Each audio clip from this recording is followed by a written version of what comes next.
One movie review. Steven's weekly recommendation. My jokes of the week. I'm Stephen O'Craig. And I'm Lee A. And this is the 31st episode of The Movie Review Show!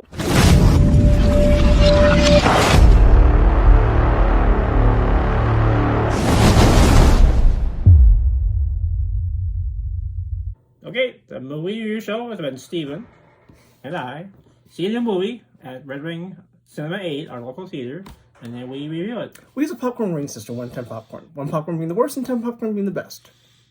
Today's movie features a creature that's usually the adversary of superheroes and heroes, but he becomes a good guy, but not before killing several people on a boat, and it's MORBIUS. And here's the trailer.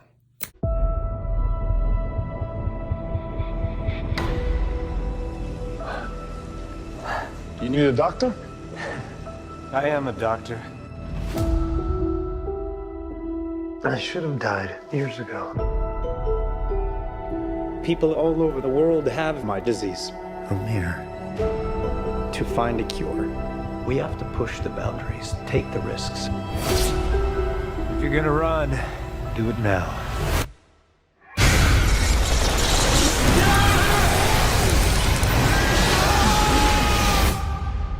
People are strange.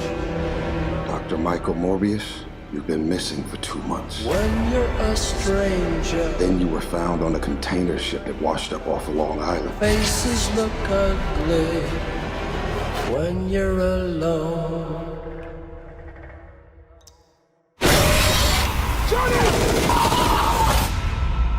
What did you do to yourself, Doctor? I wish I knew.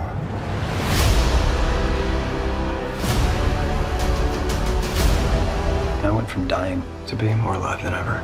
It worked. Not exactly. I have increased strength and speed and some form of bat radar. What else can I do?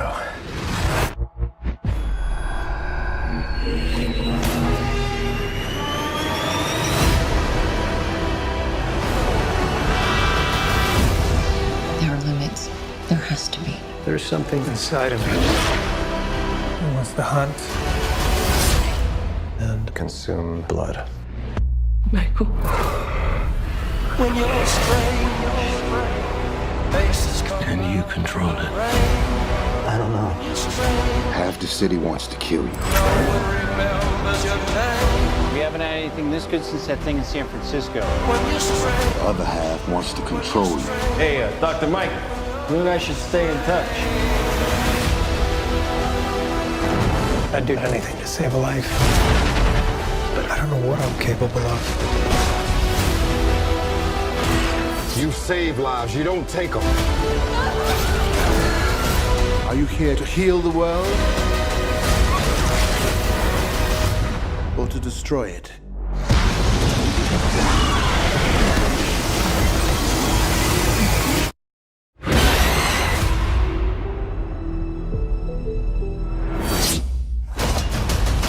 Who the hell are you, man? I am Venom. I'm just kidding. It's Dr. Michael Morbius at your service. It's review time. The movie starts in Costa Rica. There's a helicopter, wet cavern, sick man with 2 canes, slices hand, and bats attack. Great beginning. I think that's a great atmosphere. You go into an exotic, remote location. You got this slimy, wet bat cave. This is not Batman, but it was a bat cave, basically. So it sets kind of a cool, eerie atmosphere, which is perfect for a vampire movie. So that very strong beginning. As a kid, Michael Morbius becomes surrogate brothers with a kid named Milo. Well, he names him Milo. They both have the same blood illness. Yep, that relationship will be important later in the movie because he ends up fighting the surrogate brother later in life. So Michael creates a cure, but it turns him into a vampire. Yep, like I say, it reminds me of Dark Shadows, kind of when Barnabas tried to get his doctor friend to cure him of his vampirism. This is kind of switched around. He's Well, actually, it's a similar type thing. He's trying to cure himself, but it actually makes himself worse. So yeah, that was an interesting idea. He gains amazing powers. Yeah, super strength, which all vampires have, but he also is super quick. Like in the fighting sequences, he's super quick and he can fly, and yeah, a little more powerful than your average vampire, I would say. As a scientist, he's created artificial blood, which he takes so he doesn't have to drink human blood. But the problem is, each time he drinks it, the time is shorter till the next time he has to drink it. So eventually, it's going to get to the point where he has to drink human blood. Yeah, it shows his. He's morally a good person because he means well. He doesn't want to have to kill people to drink blood to survive. He'd rather use artificial blood if he can. So that's kind of the heroic part of his character. The action sequences are quite good. They slow time and they also use bullet time. Yeah, very Matrix-like, very cool. They, I've seen some reviews where they tore into the special effects, but I don't know what movie they were watching because I thought the special effects were really cool. So I agree. I think that was one of the highlights of the movie was the special effects. Yeah, I had no problem with it at all. Michael Morbius says, "I'm getting hungry. You don't want to see me when I'm hungry," which is obviously a nod to when the Hulk used to say, "Don't make me angry. You wouldn't like me when I'm angry." Yeah, he's trying to, at least give people, give people a warning, that, when I need blood, I'm not going to be real pleasant to be around. There's a decent love interest, Martine Bancroft. You don't know she's a love interest until later in the film, though. Right. Yeah, I could say she's a woman in peril at first, because right after he turns into a vampire, she's like knocked unconscious, so she actually barely survives the beginning of the movie. But yeah, I had not seen her in anything before, but she does a pretty decent job, actually. Very good villain. A lot of times in superhero movies, the villains are just villains for the sake of being villains. This villain makes sense. I mean, there's a reason why he is the way he is in the movie. Yeah, he's just not tacked on as a villain because he needed like an evil antagonist. Just kind of organically emerges from the story. It's like he needs a blood cure, just like the main character does. Just things got out of control for him. But I mean, logically, it makes sense. So it's indication of the strong writing when your villain acts the way you think he would, given the situation. He's got a motive for doing what he's doing. Mm-hmm. Jared Leto, I thought did a very good job.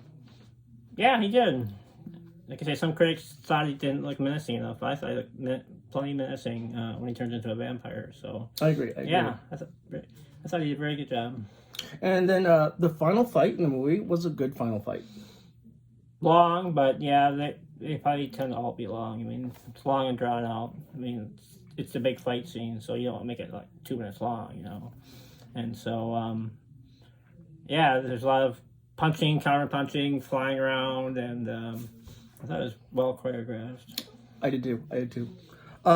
Stay during the credits. It's a Marvel movie, so of course stay after the credits. Well, not after the credits, during the credits. Was there anything after the credits? I don't think there was. I don't think so. It was during the credits? Yeah, during the credits. Yeah, there was a couple of big Easter eggs, I guess you will. One certain, I'm not going to say who, but a certain person with a Batman connection appears in there. That's all I'm going to say. Are you a Batman connection? I'm thinking Spider-Man connection. Oh! Gotcha. Yeah. Yep, my bad. But yeah, Spider-Man and Venom and Morbius are all connected. But I mean, this actor was in a Batman movie of fairly large fame. Well, next we're going to give our scores. Let's see. I'm going to let you go first. I'm not going to change my score, but I'm going to let you go first. It's kind of like Dog. My score kept going up. Right after I saw it, I was going to give it like a 6, and then within about 24 hours, it was up to a 7.5. So I'm going 7.5. 7.5. I am a big vampire fan. I really like vampire stories and movies. I thought this was much better than I thought it was going to be. I really didn't have high hopes because the trailer doesn't show much, so I wasn't sure if it was going to be good or not. But I enjoyed it. I probably enjoyed it more than maybe many other people would have, but I'm going to give it an 8.5. Yeah, say don't let. There's plenty of bad reviews out there, but I don't know. I think it might be a case where there's one bad review, and some other reviewers think, hey, wouldn't it be cool to, rip into a Marvel movie because it's unexpected. They take the contrary view just to be, controversial. Right. And I think a lot of critics started doing that because really it's not a bad movie. I mean, not anything like. Well, we'll get into Rotten Tomatoes later, but I say don't be fooled by some of the things going around the internet with this movie. It's way above average. Yeah, it is way above average. I liked it. It was a good movie. Very entertaining. It's not too long either. It's under 2 hours. So. Well, next one is our scores. I'm going to look up Rotten Tomatoes and look up Metacritic and see how close their scores are to ours. Okay, a friend of ours at work told us something interesting about Rotten Tomatoes and the score for this movie, Morbius. He told us that it got a 17%. And this is before we went and saw the movie. Okay, so we were both like, okay, this movie's going to be garbage pretty much at 17%, which it definitely wasn't garbage. So we were thinking, well, maybe you got it wrong, but, we know this guy. He's not going to lie to us, And we did not look up the score this entire time because we wanted to be surprised to see what it said. And as I was looking up on my phone, I accidentally saw it. Sorry, I didn't mean to. I accidentally saw it, and I think I saw 17%. So we're gonna look at it now just to make sure. And let's see. Okay. Oh, sorry. Give us a second here.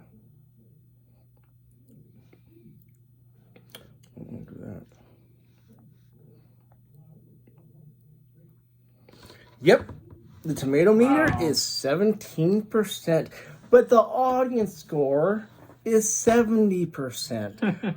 How can the tomato meter be 17 and the user score audience score be 70%? That doesn't make any sense to me. And the 17% doesn't make any sense to me at all. In order for this movie to be a 17%, it shouldn't have made any sense whatsoever and should have been completely broken every way possible. Like the last Matrix movie.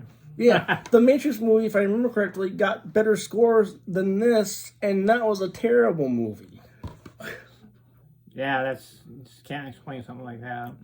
But I'd say the audio score was very solid. Yeah, 7%. So close to mine was your score. 7.5. Yep, Almost yep. exactly mine. Yours was a little higher, but So now we're going to look at Metacritic. This is going to be interesting because we don't know what Metacritic's going to say. So, guy from work, Brandon, thank you very much. You were absolutely right. We should have believed in you more. right on. I never doubted him. Yep, thanks.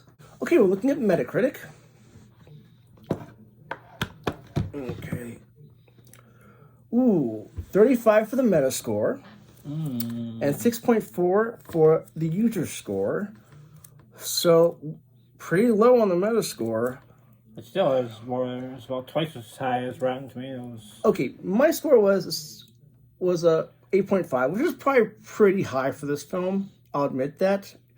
But it was a good film overall, and I don't think it deserves a 35. Yeah, I know. I think I talked about, I don't know, it's not like an avalanche effect. One of the early reviewers, said it gave it a bad review, and I think some other reviewers thought, hey, wouldn't it be cool to tear into a Marvel movie, just to be different and controversial. So other than that, I can't think of why that would be, because the user score is 6.4, which is pretty solid. A little below our scores, but I think you might be right. They're giving it poor scores just because they want to rip into a Marvel film and say, "Oh, that Marvel film wasn't good." Just to be contrary. There's a lot of talk show hosts do that too. They don't want to go along with the prevailing view, which they actually agree with. They just want to do the opposite thing just to be controversial and edgy and raise their ratings, basically. Because if you go along with all the other reviewers or whatever, that's kind of boring and not really gonna draw much attention to yourself. But if you say, hey, this movie was horrible, and people are raise their eyebrows and go, ooh. For those of you watching this video wondering whether you should go see the movie or not, I'll say it's not the greatest film ever made. Okay, it's not gonna be like the greatest art you ever saw, but if you want an enjoyable movie, it was an enjoyable movie. Mm-hmm. Definitely. So I recommend, if you like Marvel stuff, if you even like vampires a little bit, you'll enjoy this movie. Yeah, vampires are a hero for a change. So, yeah, I agree. Well, Definitely recommend movie. next is time for Steven's weekly recommendation. It's time for Steven's weekly recommendation. What is Steven's weekly recommendation? Each episode I recommend something that I think is awesome. This episode's recommendation is a book, Dracula by Bram Stoker. Dracula by Bram Stoker was published in 1897, possibly inspired by historical figures Vlad the Impaler or Countess Elizabeth Bathory. Bram Stoker found the name Dracula in Whitby's public library. He thought it meant devil in Romanian. I did kind of read the book Dracula, but the reason I have to do it that way and say it that way is because I listened to it. It was an audiobook, so I didn't technically read the book. It's a very good book, very good story. I definitely recommend Dracula by Bram Stoker, but I do want to say that it is a difficult read. Next is Lee's Jokes of the Week. Okay, I got 8 vampire-related jokes for this week. Steven, why do vampires flunk art in high school? Because they're not good at The only drawing thing they blood. can draw is blood. Haha. What kind of coffee do vampires prefer? Cappuccinos? Close. Anything that's highly caffeinated. Haha. I like that. Why did Dracula have so few friends? I don't know. He's a pain in the neck. What do you get when you cross a famous vampire with a sheep? I don't know. Dracula. Oh, you. Sorry, I feel sheepish about telling that joke. Where do vampires normally wash themselves? I don't know. Bathtubs. Bathtubs. Why did Dracula major in math? I don't know. Because he was always the count. Uh-huh. What's a vampire's favorite fruit? Fruit. I don't know. Nectarines. And why are vampires so miserable? I don't know. Most of their life is about sucking. Aww. And that's all we have, really. Well, don't forget to like, comment, and subscribe. And remember, as always, We'll be watching for you.